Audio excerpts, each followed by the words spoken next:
Hi guys, welcome back to Rue Morgue TV. I am Rue Morgue Executive Editor Andrea Subasati, and Rue Morgue 187, our March-April issue, is available now. And on the cover, we've got a new book from Josh Malerman called Inspection.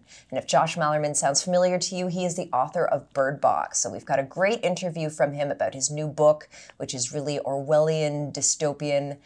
I won't say more than that. It's really cool and you've got to check it out. Plus, he wrote us a really cool poem about the elasticity of horror, the state of horror right now. It's awesome. You can pick it up at the link below and enjoy this episode. We'll see you next time.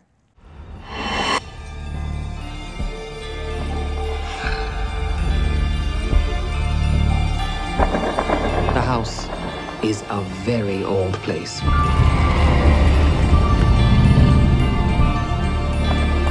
There's a clock in the walls. Do you hear them ticking, ticking, ticking, ticking? We don't know what it does, except something horrible. I don't know where any of our tastes come from. Why do we like certain foods? Why do we like certain colors? It's just what you're into. But when I was a kid, I loved scary movies. I loved scary stories. You know, I really wanted to be Sam Raimi and George Romero and Wes Craven and Tobe Hooper, but certainly Steven Spielberg and George Lucas and Terry Gilliam and Tim Burton. I mean, my last movie is very much like me trying to make Time Bandits or Joe Dante, film like Gremlins. I love those movies. Now I look at what Christopher Nolan's doing and Tarantino's doing and Paul Thomas Anderson. I'm always excited to see their movies. Very close. Very close? Closer than you think. Nice. Like, so close, I shouldn't even be here. I should be Really? at home, yeah. So it's happening. Well, nothing's ever happening until it's happening. I've had projects that the last minute before you shoot, everything falls apart. So I don't want to say it until it's done, but yes.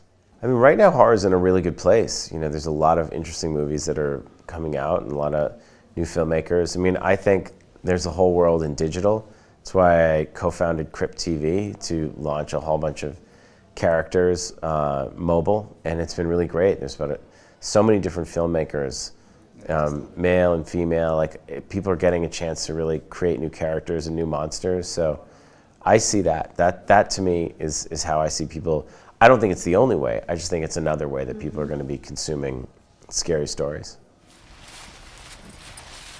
They say it has claws like knives that it uses to tear people apart, like arms and legs flying everywhere. And that it uses its razor-sharp teeth to bite into people's hearts while they're still beating just so they can watch the moment they die. You won't scare me.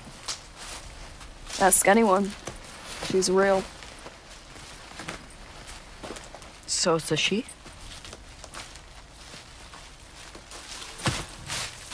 Wait.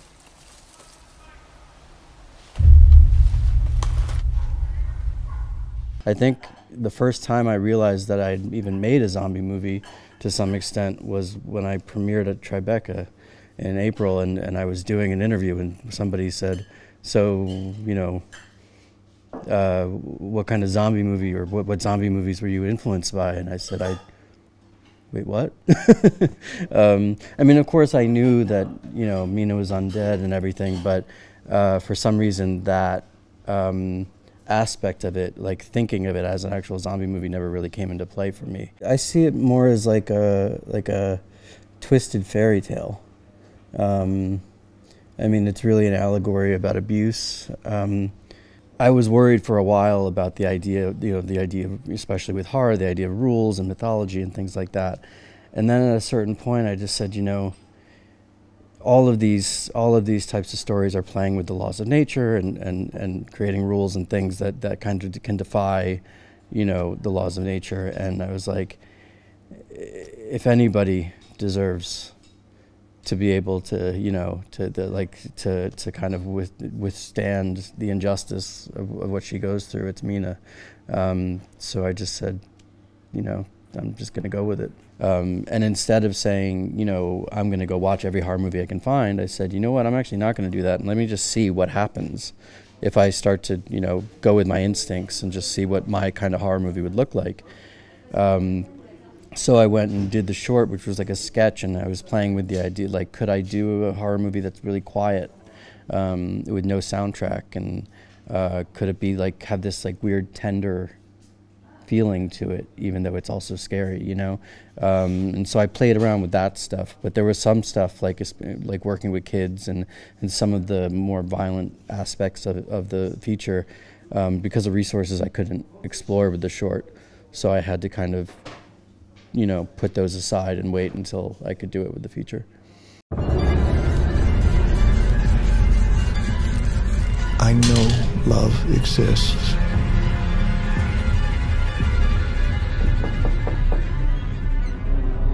Good morning, I'm Detective Ranson. Mind telling me where you were?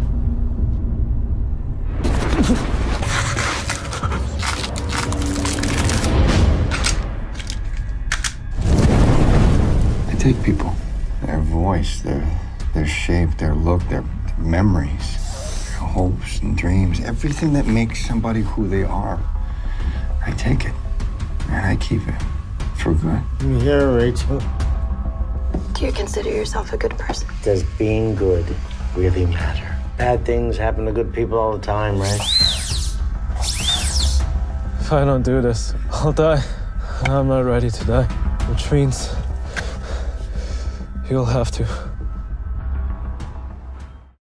The film definitely deals with the concept of taking stock of your past and trying to improve and become a better person. But in this case, this character not only has lived his own lifetime, he's got the memories of dozens of other lifetimes in his own head. So he, in essence, he's lived multiple lives. It definitely has body horror elements. There's ooziness and, you know, weird practical transformation effects and stuff like gooping out of people's bodies. I took a more subtle approach for it, though, I think, than I would have. Like, there is a version of this movie that could have been like very trauma-esque and balls to the wall, and I kind of reined that in and made it more, I tried to make it more authentic to what this character is and you know, what his entomology is and stuff like that. He's kind of psychotic. He's a little twisted up.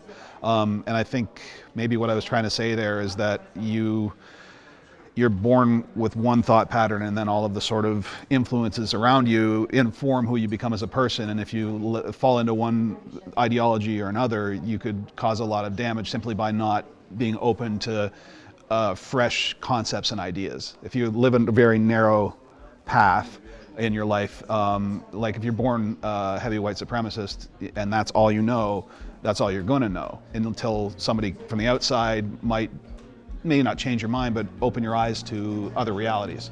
So it was kind of like that, is he doesn't know who he is, he doesn't know what he is or the rules of what he is, and he's just trying to, all he knows is that when the pain comes, he feels like he's gonna die, and the only way he knows to stop the pain is become somebody else.